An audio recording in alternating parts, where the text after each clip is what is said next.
Developing empathy in your relationships is the key to connection and communication. In fact, empathy is incredibly good for you. We know from the research that it not only strengthens relationships, but it also increases cooperation, it helps people forgive, it decreases things like negativity, aggression, and being judgmental, and it even improves your physical health. So stay tuned to learning my 5 steps to becoming an empathy ninja so you can create deep connection, joy, and ease in all your relationships.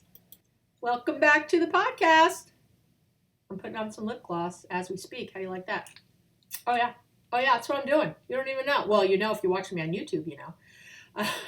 So welcome back. Excited to have you here. This was a topic that a lot of you have written in about, and I'm excited to bring it to you. Empathy, all things. We're going to go deep, you know me, and I'm really going to help you with some.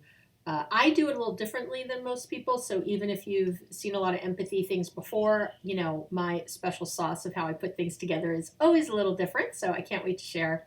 And if you're, you know, listening and you have idle fingers, go follow me on social media, on Instagram and Facebook and, you know, Twitter and LinkedIn, and there's my YouTube channel. Like, go find me. Go be little butterflies out in the world, and please follow me. It's a great way to support me. If you're, you know, getting good things from the podcast that really help you, it's a wonderful way to help me. So, because we're in a relationship, whether you realize it or not. Yes, we are in a deep relationship because I love you big.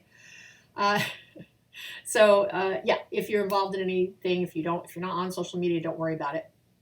And I think that's it. So let's get just to the goods today. So I'm going to tell you first about a couple I recently worked with and an exchange they had. And we're going to call them Zane and Laura for the sake of, anonymity. They're in their late 30s. I think he's like 41. She's like 39. Zane works full time, and Laura has been working a little over part time, like 60% or 55% since the birth of their children. They have 2 girls who are now 4 and 6. So Zane comes home from work one night after a particularly kind of grueling day. He throws his backpack and his keys on the dining room table. He kicked off his shoes like along the way as he made his way to the den to turn on the game. You know, his favorite team was playing football, and he'd been listening, of course, on the car ride home to them lose. Wasn't happy. You know, he'd had a really hard day at work. Laura had also worked a good portion, thank you, of the day getting paid, and then a good portion of the day not getting paid. And she'd, you know, dropped off the kids, picked them up from daycare and school. They got 2 drop-offs now. She did the grocery shopping, all the things, you know, involved keeping them entertained until he got home, and was now trying to cook dinner while watching the girls. And she was so relieved. She was talking about how she loves to hear the garage door open, you know, when he pulls his car in, because she knows he's home, right? She's so happy. But about 15 minutes goes by, and she realizes he hasn't come to say hi. She doesn't see him. She doesn't know what's going on. And so she's going in search of him, and while she's doing that, she trips over the shoes he'd kicked off. And she finds his backpack and a bunch of papers on the floor near these shoes. So Laura's exhausted and annoyed, and she finally finds him, and he's in the den watching the rest of this football game. And she's pissed, and she says to him, you know, I just tripped over your shoes. I've asked you 100 times not to leave them in the middle of the floor. I need you to take it to girls. You know, I'm trying to finish making dinner, and, you know, please pick up your backpack and the papers. And I think she said something about the dog not being walked yet. And, you know, you've been here 10 minutes already, and you've already made a mess. You know, she's doing this thing. So Zane, he's burnt. We found out later, had to fire someone that day. It had been a very bad day for him. And he says to her, you know, I had a really crappy day at work. Now he's pissed. I had a really crappy day at work. I just need a few minutes to unwind. Could you not yell at me the second I come in the door? And I know. I don't have a fly in your house. This is a real couple, because most couples have a lot of the same stuff. So then Laura says, you know, hey, I wish I could unwind too. I've been running at full tilt since 5 a.m. and I'd love a few minutes to myself too, but we've got hungry kids who need to get fed and get their baths, or they'll never get to bed on time, and then that'll all be thrown off. And I'm so sick of you thinking that you're the only one who needs downtime. I'm busier than you are. Here we go. And then he is just like, well, calm down, because she got really worked up. You're getting all worked up. It's okay if the girls go to bed 10 minutes late. Why are you making such a big deal? It's 10 minutes. And I could keep going, but you know how this turned out, because you might have had the same situation earlier today, or at least you can imagine something like it. And I do want to say that today I'm going to be talking a lot about partners, with developing empathy, but what I'm going to show you today or talk about today goes anywhere. Any relationship you have, I promise, me with that. It's just easier sometimes as I'm talking to kind of hone in on one thing, but it would work. It would be at work. It would work with a sister, with your parents, with a friend, with a boyfriend. It does, any of these situations. So, but you can see where this is all going. So the rest of their evening, it was just full of tension and anger, and Zane and Laura, right, each thought they were right, and that their partner was being an asshole is really what that was, right? And when they came to me, they came to work on their communication skills. But communication is a top problem. It's not the real cancer eating at your relationship or their relationship or most relationships. What's really missing is this understanding that you're a team, that you're there for each other, and you have each other's back, and having this feeling of empathy or goodwill for your partner. Now, the other piece of it is understanding, again, like I said, that you're a team. And I've talked a lot about not keeping score, not having competition, working as a team. My TED Talk is about this. Like I have all kinds of podcasts and blog posts, which I'll link to in the show notes. So I'm not going to go deep on that piece right now. So because, now I'm going to go down the empathy road. We're going to work on how to develop empathy. And again, without that, really, you can have all the great communication tools in the world, but they won't work consistently. And you might have even been feeling like you've been failing at the communication game, when really it's one of these other two problems: the competition you have in the relationship, the keeping score, and this empathy issue. So we're, again, got lots of stuff on the other. I'm going to go deep on the empathy right now. And I did do a whole podcast too on trust and how to build trust, and how goodwill and empathy is one of the links of that. So I will also link to that in the show notes. This is the 170th episode of this podcast, so I've definitely covered a lot of ground. So yeah, I've got links to everything. All right.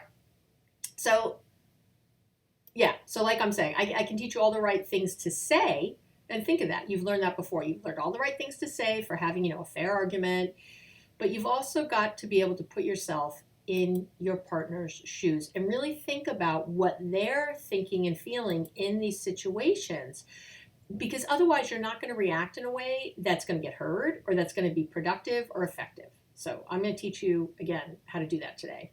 And just saying, by the way, that you can feel your partner's frustration or pain isn't enough. That's not really being fully empathetic.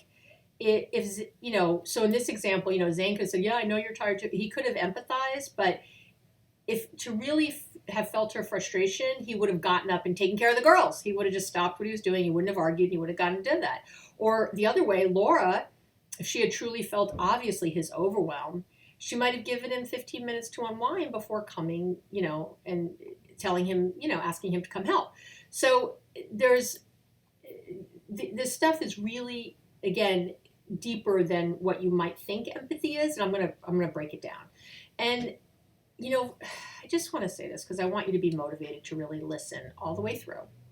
Feeling truly understood and seen by our partners, or by anyone, really, by anyone, it's one of our deepest human needs. And in psychology, there was a psychologist, Carl Rogers. He's sort of known as the father of the kind of what we call the client-centered approach to therapy. He was the first one to really see clients as humans. And, remember before, back in the day when psychology started, it was a bunch of MDs, who were I'm the expert, you're over there, and I'm going to tell you what's right or whatever. And Rogers was really one of the first waves of people to come in and say, we have to be empathetic. We have to, these are human relationships. And he talked all the time about the need for empathy in human relationships, including, of course, the one with the therapist and a client, and how important it was. And he said once, he said, when someone really hears you without passing judgment on you, without trying to take responsibility for you, without trying to mold you, it feels really, really good. And he had another quote I loved where he says, you know, when a person realizes that they've been deeply heard, their eyes moisten. I think in some real sense, they're weeping for joy. It's as though they're saying, thank God somebody heard me. Someone knows what it's like to be me. I just think that's beautiful. And it was really, again, the basis of a lot of modern therapy and how we talk to people and how we, it's actually called Rogerian therapy, named after him. So really important. I just really want you to get how big this is in your life. And as I said in the beginning, it's going to help you in a ton of other ways. So come on, why not get on the therapy dial? All right. So there's actually 3 kinds of empathy. Psychologist Daniel Goleman, you know him a lot from all the emotional intelligence stuff, the EQ stuff, and Paul Ekman also in that vein. They break down empathy into 3 different categories, and sometimes you're doing one, and that's not the one that's needed. So all 3 are wonderful, but one of them really doesn't create the kind of deep connection that most people are wanting, and certainly that you want in a romantic relationship. So the first one, which is the one, is cognitive empathy, which is really, this is when you're able to understand how another person feels and what they might be thinking. And this is good at work and places like that. But it's kind of it's wonderful, do it, but it's sort of a top level. The next level is emotional empathy. And this is when you're actually able to feel what someone else is feeling. And this is where a deeper emotional connection starts. I'm going to teach you how to do it, so don't worry. And then the third category of empathy is called compassionate empathy. And so the idea is that now that you understand what someone's feeling and you can experience that feeling yourself, you're going to take action. And help however you can. That goodwill, that I want to be there for you, I'm going to move heaven and earth to help you, is really going to take over. So, okay, so let's get to it. So the 5 steps to becoming really an empathy ninja, to becoming amazing at empathy, go like this. And they're simple, but not always easy, but they're really, if you just get your head into the game, you'll find that you can do this. And it's, again, gonna reap huge rewards. So step 1 is to listen hard and ask thoughtful questions. So that's really the deal. To develop empathy, you're gonna first have to learn to really listen. And I mean, again, hard, like it's your job and you are getting paid for how well you do this thing. As you might imagine, if you're listening well, you're not talking much. Listening means, what it really means is that you're completely present for what's being said. So it's not just being silent. It's not just not talking. It's that you're completely emotionally present. You're not thinking about something else. You're not hoping it's going to be over soon. You're not worried about yourself. You're not reacting from your own thoughts or feelings, which is probably the hardest part. So let's say your partner is really upset about something you did in the relationship, right? It's hard not to get defensive. It's hard not to take it personally, but that's kind of the deal. You're not going to really listen if you do those things. And I did a whole episode on how to listen without getting defensive and hurt.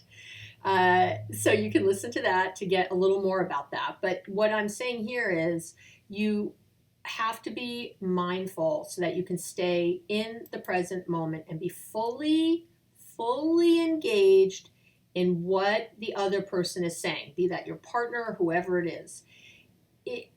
And So that means probably checking in with yourself a lot during the conversation. And again, all the tips and all the steps for that are in other podcasts. But here's the deal. In your listening, you have a very specific goal, and that's to identify what the other person is feeling, which means you need to recognize what different feelings look like, what they sound like, what they feel like in your partner or in this other person. Now, I want to be clear. You're not reading minds. We all know that's sick and unhealthy. It's not what you're trying to do. You're kind of making an estimated guess at what you think is happening over there, and then you're going to check it out. So we'll talk about that. But so don't assume you just, what you would feel in the situation is not what you're doing. You have to let that go. And usually what happens is that you want to ask some kind of gentle, what we call open-ended questions, what I call collaborative questions, to be sure of what's going on, to be sure that what you think you see is what you're seeing. And here is, I just listen more than you've ever listened to anything, right? Listen hard right now to me. These are not questions meant to problem solve. You are not problem solving. We're not problem solving, people. That's got nothing to do with empathy. Empathy is not about problem solving. That's something else. These are questions that are meant to explore. They're meant to deepen connection. They're meant to really understand. I always say, listen like you're wrong. Listen like you don't know. So, and my favorite, there's a lot of examples I can give you. My favorite is, can you tell me more about X, whatever the thing is? Can you tell me more about this?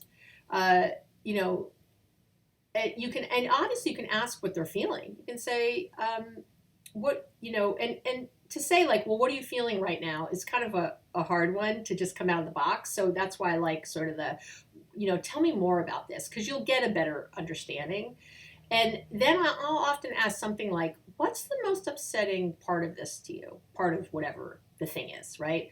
Or what's the saddest part to you of what's happening? And sometimes then the person will say, well, I'm not sad, I'm angry. And I'm really just angry. And you'll say, well, and then you can say something. Remember, anger is always a top feeling. So then you can say, well, what else are you feeling? What else are you feeling besides anger? That's a great entryway into more asking how they're feeling. What are you feeling besides that? I heard you say that and sometimes I'll just say to you, I'm humiliated, I'm this, I'm that. And you can say, I heard you say you're humiliated. What else are you feeling right now? And, again, you can go there and really explore. And you can ask more like, how have you been feeling about my not taking out the trash? I don't know. It might be something with you and it might be something with someone else. So I don't know. And again, like, what else have you been feeling about this thing? What's bothering you the most about this thing? And you can ask clarifying things, what did you mean when you said X? Like, tell me more about what you were meaning when you said X. And one of my favorite ones is, what is this situation reminding you of? If someone's really upset about something, it's generally something that's triggering, that's tapping into an old feeling of something, an old memory. And so it's wonderful to bring those things out. And all of these are such great tools. Like, I can't even tell you, it's amazeballs. If you stopped here at step 1, you'd be doing pretty good. I'm not going to lie. You'd be doing great. So here's the bottom line, though, from step 1. You want to listen for the emotion, not the content. I'm going to say that again, especially to the men listening. There's men who listen. Listen for the emotion, not the content, I say with love. This is, I'd say men have a little bit of a harder time with this in my experience. But women can suck at this too. Don't get me wrong. We start getting into, again, you're not problem solving. You're just trying to figure out the emotions. There's usually more than one. That's it. Okay? Are we there? Are you hearing me? Do you get it? I also have another podcast with 5 steps to great listening, which I'll also link to in the show notes. So you can use all these tools to listen well. But with this, I don't even think you have to do all that with what I'm describing. You're just kind of asking some of those questions. Put them on your phone if you have to look, or put them up on the wall, whatever you got to do. Memorize them. Hey, you could memorize. Just have them at the ready. All right, so that's step 1. So step 2 is to connect with the feeling, not the situation. And I'll tell you, so in my experience, so what usually happens, this is what usually happens. Someone is sharing something that upset them, but it's not something that would upset you. So it's hard to be patient about it. It's hard to find compassion or empathy for it, for what they're experiencing, because you don't understand it. And I think a lot of people think that empathy means that they agree with what the person is saying, that they think it's right. And that's not what this is at all. This isn't about a right or wrong. This isn't about, again, a problem solving. This is about friggin' listening. Getting rid of your judgment, your criticism, your assumptions that you know what's right and should bother someone and shouldn't bother someone else. You get pissed when someone tells you what you should be feeling about something. Well, it's really unfair to do it to someone else. I say with love. I love you so much, but boy, this happens a lot. So, you're focusing on the wrong thing is what's going on when this happens. Instead of focusing on the situation, and people want to put themselves in that situation, focus on the feeling and think of a time you've had that feeling. That's what you want to do. So let's say that, I'm trying to think of something good here. Let's say that from step 1, you might have identified that your partner is feeling, I think I said humiliated before, that's a good one. They're feeling humiliated and upset that they messed up a presentation at work, right? They messed up this presentation. You don't even think it was a big mess up, whatever, but they do. And they feel humiliated. They're really upset about it. Maybe you don't have a job where you make presentations, or maybe you're like your superpower is speaking in front of people. You're just really, really good at it. It's easy to you, any of those things. So you might feel like you can't empathize. So even though you've identified the feelings they're having, you feel like you can't empathize because in that situation, that's the problem. When people say that empathy is putting yourself in someone's shoes, that's really not what it is. It's putting yourself in their emotional shoes. So instead of trying to put yourself, oh, that's a good one. Make that into a bumper sticker. Anybody out there? Instead of trying to put yourself in that situation, I need you to think of a time you felt humiliated or upset. Yeah, I know. That's what the empathy part is. Remember, and this is, again, step 1 is like the cognitive empathy we talked about in those 3 categories. Now you're getting into, right? Yeah, now you're getting into that deeper empathy, working your way to compassion empathy, right? Now we're really getting into it. So, and a lot of us just don't want to do this. We don't want to feel of a time when we feel this feeling, but that's really what I'd like you to do. Ask yourself, when have I felt something like what they're describing? Just like it. Maybe you've never really felt humiliated. I find that hard to believe if you're alive. Okay, but think of something. Recall that painful feeling. Not a similar event, the feeling. And now you can empathize. Isn't that beautiful? It's not about, let me give you a bottom line here. The bottom line is, it's not about how you would feel in a similar situation. It's about being in their emotional shoes and feeling what they felt in that situation. You're taking on this painful emotion so that your partner or this other person doesn't have to go through this alone. I think it's Brene Brown who talks about, sorry if I'm misquoting you, Brene, like that there's a hole and your partner is down in the hole and you want to like pull them up. That's the problem solving. You're like, come on, get out of there. That's the cheerleading. That's the codependency. That's the judgment even. Instead, it's like you're going to crawl down in the hole with them, and together you're going to get out together. That's sort of the idea. Now, I know for a lot of people, you're just thinking, well, why would I want to crawl in the hole and feel bad too? That's terrible. Oh my gosh. And again, if your partner is always in a hole, like 24/7, that's a bigger issue. And I would say that that's probably a psychiatric issue, a mental health issue, and they should be seeking professional counseling or maybe even medication, who knows, but that should be getting addressed in a professional setting. But most of the time, if you can just start to really empathize for real, you will find that it stops your partner going in the hole so often because they don't feel like they have to, because they feel like you're there with them. So, I don't have to go down that hole. My partner's right here, or whoever, my sister, my best friend, whatever that is. Okay. So don't be afraid of going in the hole yourself. You're okay. You're in a good position, and I'm going to teach you how to go down in the hole with them. So, all right. And that's really step 3, which is it's time to share your own feelings. So this next step is all about sharing your own experience with this feeling. Okay? Your own experience with this feeling. Again, I want to say it again because I feel like I really need to. The key isn't to problem solve. We're not trying to figure anything out. The key is to let the other person know they're not alone in these types of feelings. So I actually have a really good example of this. How do you like that? I do. So I had a client who I had a couple I was working with, and the wife was sort of in the hole. And she was and I did this with them like in the session. And I said to her, okay, and I coached him, and he was able to ask, what are you feeling? And she was able to say, and she was feeling humiliated about something, just really embarrassed. It was that he was flirting. She thought he was flirting with other people at a party, and she felt really humiliated by it. She was really upset for all the things that made her feel. And he thought, it's like harmless, how much I love you, it was all that kind of stuff. So I said to him, so think of a time you felt humiliated.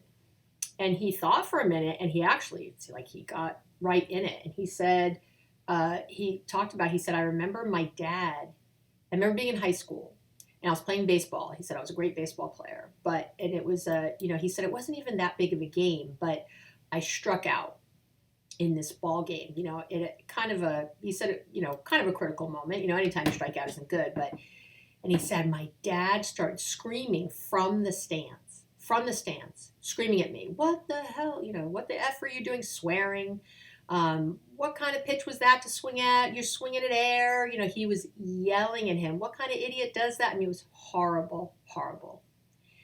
And he said, it was in front of all my teammates and my coach, all the other parents. And he really got into it. I remember this really well. He said, I walked off the field so humiliated. I couldn't make eye contact with anyone. And, my coach and the other players were telling me it was okay and to just ignore him. And you know what? I just felt worse. I felt worse. I couldn't imagine ever walking back out on a field after that. I wanted to quit the team and never go back. And I have to tell you, I was like teary when he was describing it. And she was right there. It was an incredible moment for the two of them. And it was certainly a breakthrough moment for him. Now, He did start to make a mistake, though, and I was there to stop it, so that was good. Because he then tried to say, but I did go back. I went back out there. I stayed on the team. I worked through it, and he got a baseball scholarship, which she, of course, knew. And he's like, remember? And then I got that baseball scholarship. I moved on. You can too. He started to do this whole thing, right? Yeah, no. You're not fixing it. You're not problem solving. You're not trying to make them feel better. You're not any of this. You're just sharing. And so I stopped him, which was good, and I just got him back to the feeling. But he was uncomfortable in the feeling too. He wanted to forget it. He wanted to jump on. I don't blame him. I get it. We all get it. But doing that, then when you're the person in the hole, you feel judged. Like, oh, great. So you got over it. You went back out in the field, and I don't feel like I can ever go back to, this party again or see these friends again after I feel humiliated by you. Do you know what I mean? It's not, it only separates when you do that. It does not join and bond. But instead, this couple really, because again, I kept him to it, she really got that he got it. And he was able to say, wow, I hate to think you ever would feel that way, ever, for any reason, let alone because of something I did. And he really gave a heartfelt apology in that moment. It was a beautiful moment. I wish all my couple sessions went like that. But it was wonderful. So, we do things like trying to fix it, though. How we almost tried to fix it because we really hate seeing our partners or anybody we love in pain. So, we try to move it along or cheerlead or problem solve so that it's really so that we can be more comfortable. I say with love, that's really what it's about. You're not comfortable. So you're trying to get them to be comfortable, so everybody can be comfortable. But that's not empathy. and it doesn't help the person feel better. So if you can just stay right there, feeling that feeling, even if it was a long ago feeling, you know, that time that you had that same type of despair or upset or whatever it is, your partner will absolutely not, they will feel comforted. Isn't that's the crazy thing. They will absolutely feel comforted by that knowledge. It's incredible how it works. And they'll feel closer to you. And you can get in touch with this person's feelings. And now I could really talk to them. And that's how he was able to give that apology, because he felt what she was feeling. He wasn't defensive anymore. He wasn't anything.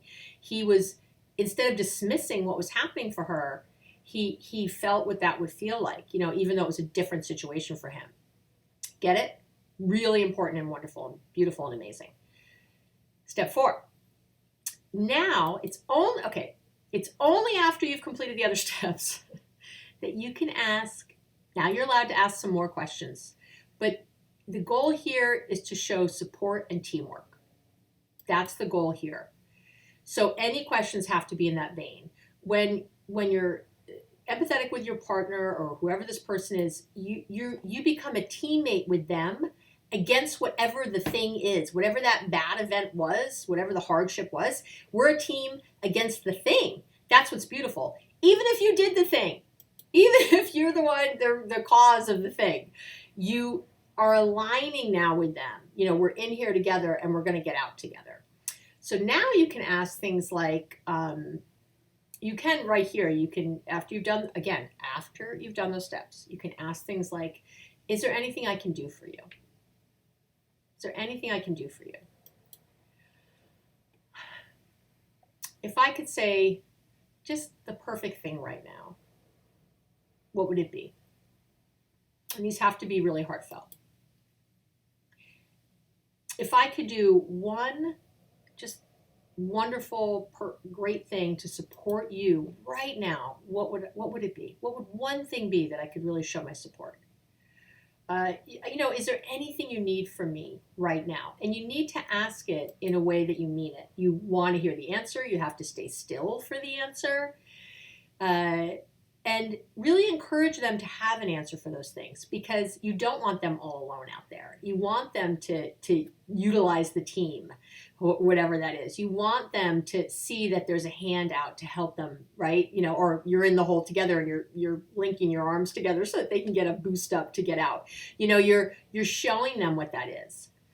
And step 5, the last step, is that practice makes perfect. So, and nothing's perfect. I hate using that word, but you see where I'm going.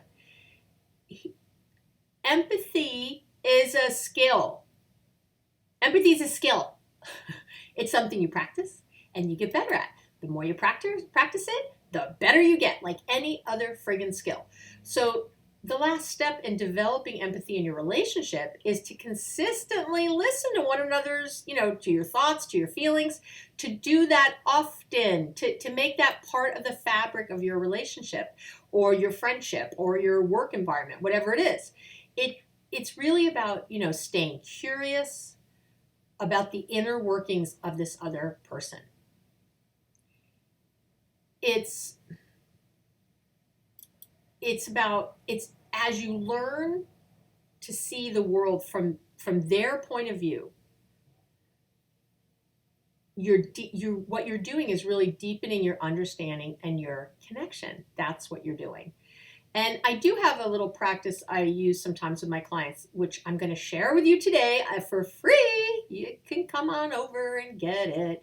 I have this little, it's like a relationship quiz. I don't know if you're old enough. A lot of you are not old enough, I know from the stats. But there used to be this show called The Newlywed Game, where basically the host would ask these questions and about, you know, the partner, to see how well the partners know each other, you know. And they have a little card and they write on it and they hold it up and they see, you know, if they can answer the same questions. We know they answer the question with the same answer.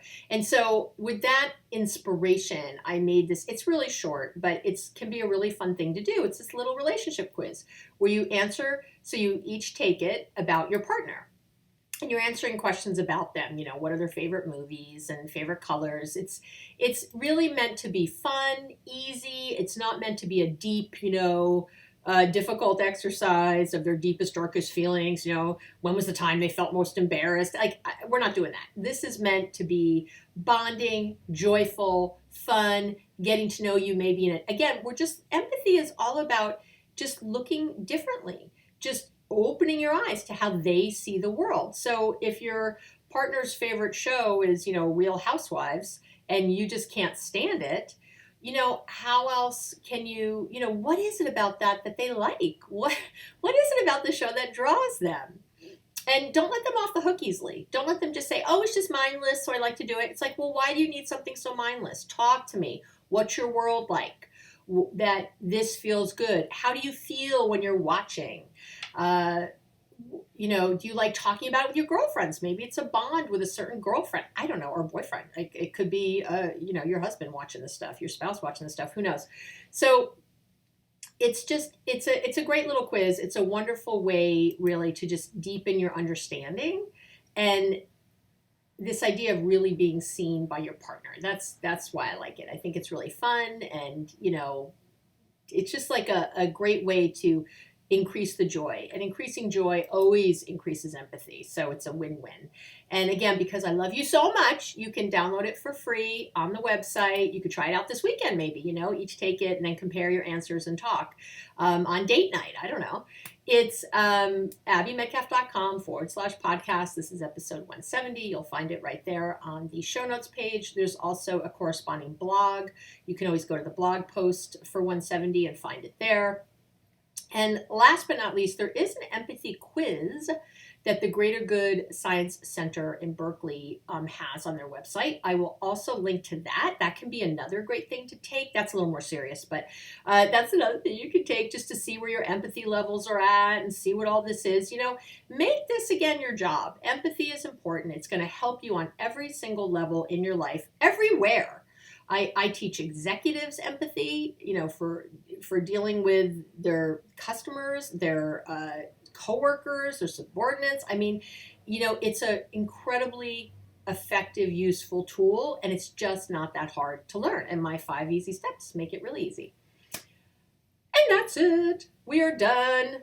That's the podcast for today. I, as always, just love that we're spending time together. I love talking about these things with you. I so appreciate you and your beautiful reviews on iTunes and Audible. They mean the world to me. The more, if you haven't left one yet, please do. It's a wonderful thing. I read every single one, and they really help me keep going doing this work. And but I love you. Whether you leave a review or not, I'm here. I'm not going anywhere. I love you so much. Have an amazing week, and remember that there's great love everywhere for you. I'll talk to you soon.